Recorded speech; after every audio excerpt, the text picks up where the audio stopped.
una cristiana no tan comprometida, una persona atea, una persona mala e injusta, todas son criaturas de Dios y por todas murió Jesús. Y bueno, pudiéramos pensar que Dios contestará la oración de la primera. Tú sabes, ese hijo suyo que está caminando con él y le está obedeciendo. En ese contexto, en lo que le vemos, nosotros solamente estamos viendo todo lo superficial, pero Dios ve todo. Y cuando te digo todo, es todo. Dios ve cómo ese trabajo puede resultar para bien o para mal de esta persona. Dios puede ver los peligros que de acuerdo a la personalidad puede enfrentar cada uno y su manera distinta. Dios piensa en dónde serás de mayor bendición. Dios pensó que no es el trabajo el que quiere para esa persona, sino que si espera vendrá una oportunidad mejor que ya Él ya conoce. Dios conoce las necesidades de todo y Dios enseñará a cada uno una lección con la misma situación. Por cierto, las lecciones de Dios o la vara de Dios son siempre manifestaciones de amor. Recuerda que Dios al que ama castiga según la Biblia, como el Padre a su Hijo. Ahora proyecta este tipo de situaciones a miles de millones de personas con distintas situaciones. Dios lo ve todo, dice la Biblia. No es que necesita tiempo, nosotros estamos limitados por el tiempo. Él podría resolverlo todo de manera perfecta como un crucigrama, enorme crucigrama o un gigantesco rompecabezas, donde todas las piezas encajaran, solo con declararnos. Yo creo que sí, que Él lo puede hacer, pero Dios no actúa así. Dios da lecciones, Dios respeta todo, el libre albedrío de toda la humanidad. Con eso trabaja y enmarca sus batallas. Mira esta otra situación. En un pueblo hay alguien pidiéndole a Dios que le traiga lluvia, porque sembró. Y hay otra persona que está pidiendo que no llueva porque su techo tiene goteras. ¿Cómo Dios soluciona esto? ¿Qué es justo o qué es injusto? Piensa de eso cuando tengas cualquier situación, cuando estés orando por algo. Quizás lo que estés pidiendo tiene que pasar por afectar a otras personas, quizás no. Pero Dios tiene el panorama completo, 360 grados, además presente, pasado y futuro. ¿Y por qué meto el tiempo en esto? Porque hay una relación en lo que necesitamos y el tiempo. Dios lo conoce todo y la Biblia dice que hay tiempo para todo en esta vida. Así lo dijo Salomón, el hombre más sabio que ha pasado por este mundo. Todo tiene su momento oportuno. Hay tiempo para todo lo que se hace bajo el cielo. Entonces, ¿por qué por un solo momento vas a creer que tu solución es la mejor y que se tiene que contestar ahorita? En vez de confiar en Dios que tiene todo el conocimiento, el poder para resolverlo aún mejor de lo que te puedas imaginar. Piensas que estás en una fila esperando y espera. Y esa espera tú decides dónde será y cómo será. Y si te dieran a elegir estar afuera en medio del sol o en el frío o pasar a una antesala, imagínate una antesala con muebles muy cómodos que Dios ha preparado para ti, donde te dice, pasa hijo, ven aquí a mi refugio, puedes esperar aquí hasta que esto pase. Sé que tienes miedo y lo que pasa afuera es real, pero esta zona está protegida por mí. Ven a mis brazos, aquí hay ángeles en esta antesala. Puedes adorar, alabar y eso te va a llevar a sentirte más cómodo. Eso sí, de aquí no vas a ver nada de lo que estás esperando. Solo yo voy a llamar tu atención. Espera el tiempo perfecto para manifestar mi respuesta. Y tú puedes decidir también volver afuera y quedarte quejándote, llorando o angustiándote. A veces estamos en la antesala y dejamos de ver a Dios. Empezamos a escuchar el ruido de afuera y queremos asomarnos, porque nosotros queremos resolver. Trata de descifrar para qué Dios quiere ese tiempo de espera, qué necesitas aprender en Él y qué necesitas hacer en Él.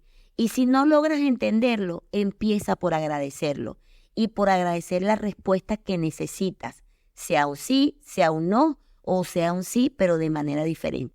Cuando tienes paz, esa respuesta siempre va a superar tus expectativas. La respuesta que necesites siempre va a superar tus expectativas.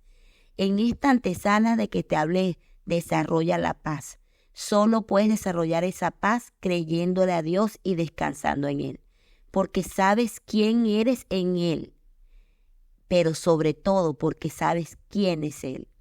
Dios me dio la gracia de darme un trabajo haciendo delivery y definitivamente creo que me ha gustado siempre servir a la gente. Pero cuando empecé a ver que necesitaba toneladas de paciencia, porque es algo en el que se maneja gran cantidad de incertidumbre, también dependes del restaurante y del cliente, de su humor. Nunca sabes dónde vas hasta que aceptas el paquete, y en los primeros días, mientras me estaba familiarizando con la aplicación y el trabajo, pues necesitas aprender muchos trucos. Yo pensé, Dios, yo no puedo hacer esto. Necesitas muchas horas manejando, o sea, sola conmigo misma. Y miraba atrás y decía, yo nunca fui de mucha paciencia, de mucho mantener con la calma y de mucho pasar tiempo a solas conmigo misma. Estoy convencida tiempo después que este trabajo ha sido un precioso regalo de Dios y pasé de quejarme a agradecerle la mayoría del tiempo por él. He aprendido a conocerme, a agradarme, a reírme de las cosas que me pasan. Me río de mí y conmigo. Este trabajo me reconcilió conmigo misma. He pasado horas alabando y adorando a Dios. He pasado horas que al estar manejando me ha impedido hablar con otras personas cuando me siento mal o cuando me siento triste. Pero ¿sabes qué? Me he acercado a Dios de una manera que no podía imaginar en este momento otro mejor trabajo para hacerlo. He hablado con Dios como nunca antes. He llorado con Él como nunca antes. Le he derramado mi corazón. He aprendido a mirar el cielo mientras manejo, los árboles, las aves, los animales. He puesto atención a paisajes maravillosos que seguro otras veces estaban y nunca los veía. He aprendido la belleza de la naturaleza y la calma. Y sí, a veces me va muy bien, a veces no tan bien, pero nunca me ha faltado nada. Dios ha suplido todo lo que he necesitado siempre. Presto y no pido prestado. Y he aprendido a vivir en escasez y en abundancia. Y sigo haciéndolo. Me ha pasado que luego de encomendarme a Dios me pierdo una salida, incluso distraída, orando o alabando. Y antes me quejaba, soltaba una mala palabra, a veces todavía la suelto, y decía algo así como que, ¿en serio, Dios? ¿Te estoy alabando y me va a pasar esto? ¿Cómo lo permitiste? Y luego de esa boca inmadura mía, he aprendido poco a poco en confiar en Él. Él sabía que me iba a perder la salida. Y ahora solo me río, le doy gracias y digo, sorpréndeme. Y en la mayoría de los casos, esa metida de pata hace tiempo para llevarme a otro lugar y bendecirme de forma inusual, que no hubiese sido posible sin esa metida de pata. Dios nos pone en situaciones donde quiere que desarrollemos paz. Mira el orden de los frutos: amor, gozo, paz. No es casualidad, yo no lo creo así. Aún me falta, aún a veces se me sale una queja, pero el tiempo de reflexión entre la queja y el arrepentimiento es menor cada vez. A veces llego cansada, pero he aprendido a agradecer cualquiera que sea el resultado de mi día. Ahora bien, hay una obvia relación entre la obra de Jesús y la paz. En el Antiguo Testamento se habla del sacrificio de paz y había toda una cantidad de procedimientos que regían estos sacrificios. Quiénes lo hacían, cómo debía estar el animal que se sacrificaba, cómo exactamente debía ser ese acto. Dios fue muy específico al respecto. El animal debía ser perfecto, y cuando digo perfecto, era una cantidad de cualidades que no creo que por razones de tiempo deberíamos abordar. Pero este sacrificio de paz era diferente a los holocaustos y a las ofrendas de vegetales. Por ejemplo, voy a leerte textualmente un extracto que conseguí en el diccionario de Biblia Todo.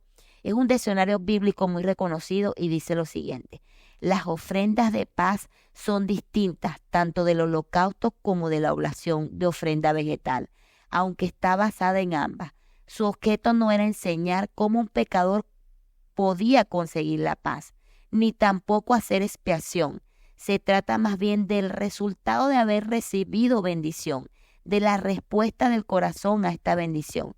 Maravilloso. La Biblia dice en Colosenses 1, 19 al 20, por cuanto agradó al Padre que en Él habitase toda plenitud, y por medio de Él reconciliar consigo todas las cosas, así las que están en la tierra como las que están en los cielos, haciendo la paz mediante la sangre de su cruz. Jesús ese sacrificio de paz. Él hizo posible la paz, por eso te la regala, porque solo Él puede darte el resultado de la bendición de Dios. Si Dios quiere paz para nosotros, porque en la Biblia se habla mucho de batallas, de armadura, de armas de Dios como poderoso guerrero, creo firmemente que hay situaciones en las que necesitas salir a pelear por esa paz y otras veces necesitas salir a conquistar esa paz. Son dos diferentes escenarios que implican batallas. Salimos a pelear con nuestros enemigos. ¿Y quiénes son nuestros enemigos? Efesios 6 dice, vestidos de toda la armadura de Dios para que podáis estar firmes contra las acechanzas del diablo, porque no tenemos lucha contra sangre y carne, sino contra principados, contra potestades, contra los gobernadores de las tinieblas de este siglo, contra huestes espirituales de maldad en las regiones celestes. Por tanto, tomad toda la armadura de Dios para que podáis resistir en el día malo, y habiendo acabado esto, estad firmes. Estad pues firmes, ceñidos vuestros lomos con la verdad, y vestidos con la coraza de justicia, y calzados los pies con el apresto del evangelio de la paz. Siguen otros versículos descubriendo un poco más la armadura de Dios, pero quiero enfatizar de aquí 2 puntos. Nuestra guerra no es contra hombres, es espiritual. Así que si bien fuimos llamados a paz y Cristo es llamado príncipe de paz, esto no significa que no tendremos otras batallas contra ese mundo espiritual descrito por Pablo. Entre las armas describe el calzado del evangelio de la paz. No es menos importante. Evangelio son buenas nuevas. Esa promesa maravillosa de Jesús de darnos una vida eterna para siempre con su Padre. Ese es el eje del evangelio. Los calzados usados antes por los soldados romanos en ese tiempo eran distintos a los calzados normales de otras personas. Estaban diseñados para proteger el pie y tenían una especie de clavos para darle firmeza en los caminos irregulares. Otro tipo de batallas que salimos es para conquistar. ¿Y qué conquistamos? Lo que nos pertenece por promesa de Dios. Recuerdo las batallas que lideró Josué para conquistar la tierra prometida. Hubo muchos pueblos con los que pactaron por diferentes razones y mandato de Dios, pero hubo pueblos enteros que fueron exterminados. No te digo que tienes que ir a masacrar a nadie para conquistar lo que Dios te ha prometido, pero muchas veces debemos salir a arrebatar lo que nos pertenece. Y esto ha sido algo que Dios me ha estado mostrando cuidadosamente en este tiempo. Y entiendo por qué no antes. ¿Te imaginas a una persona como yo, no muy calmada, que estaba siendo rehabilitada y apenas empieza su camino y alguien le dice, ve y arrebata? Dios me enseñó a calmarme, a callarme muchas veces por encima de lo que vi y de lo que nunca yo me imaginaba que podía hacer. He llorado muchísimo por eso. En muchas situaciones le decía a Dios orando, voy a hablar con esa persona, y Dios me decía, no te doy permiso. Y créeme que ya había aprendido la lección de irme sin la bendición de Dios. O sea, arrebatar sin la bendición de Dios. Eso también le pasó muchas veces al pueblo de Dios.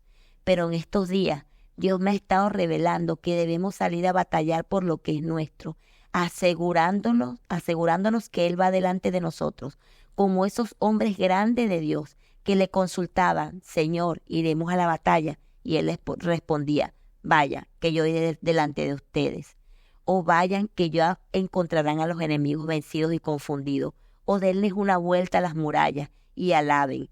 Y cuando Josué diga griten, griten y caerán los muros. La tierra prometida se conquista con dirección de Dios. ¿Y qué es tu tierra prometida? Todo lo que es tuyo. Y tienes una conexión espiritual con ellos.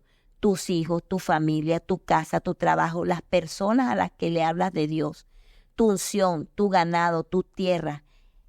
El quedarte tranquila viendo cómo el enemigo usa a otras personas para arrebatarte lo que Dios te ha dado, tampoco te garantiza la paz. Debes salir con la dirección de Dios. Debes salir con su sabiduría, pero debes creer que tienes autoridad sobre lo que te pertenece. No te lo dejes arrebatar, porque muchas veces nos quedamos sentados viendo a los nuestros perderse o cometiendo errores. Y yo confieso que a veces pasaba al otro extremo por conservar la paz. Y eso no es así. Tus hijos son tuyos. Tienes la autoridad moral hasta que te mueras de guiarlos. No significa obligarlos, pero sí guiarlos. Las rodillas primero siempre son buenas buscando la dirección de Dios. y luego lo demás. A veces la paz viene después de una gran batalla por reconquistar lo que te pertenece.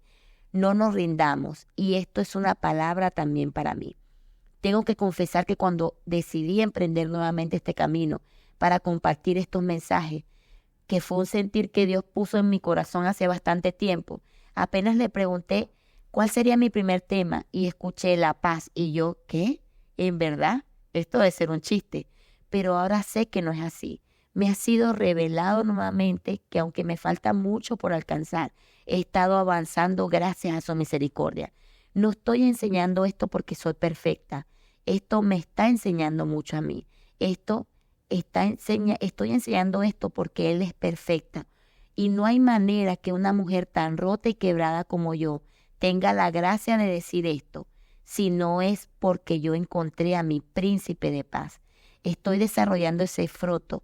Seguro me equivocaré algunas veces, pero puedo mirar con más claridad la opción de la antesala. Recuerda que puedes tener esa paz que prometió Jesús y que sobrepasa todo entendimiento. Es decir, la disfrutas, pero nadie puede entender cómo puedes tener paz, aún en medio de lo que te está pasando. La paz te la obsequió Jesús. No la busques en ningún otro lado. Es un fruto, así que se desarrolla y crecerá naturalmente en ti, porque eres escogido de Dios y su espíritu vive dentro de ti. Cada desarrollo de un fruto significa horas de vuelo en dificultades. Empieza por reconocer el examen y pasa rápidamente a la antesala. Si repruebas el examen, siempre lo podrás repetir. Y cuando lo pases, no dejes de estar atento. Sal a pelear batallas espirituales con armas espirituales, no con gente ni para gente. Sal a conquistar o reconquistar lo que te pertenece, de rodillas primero, con la dirección de Dios luego, y entendiendo que tienes la investidura para reclamar lo que es tuyo. Adoremos al Dios de paz.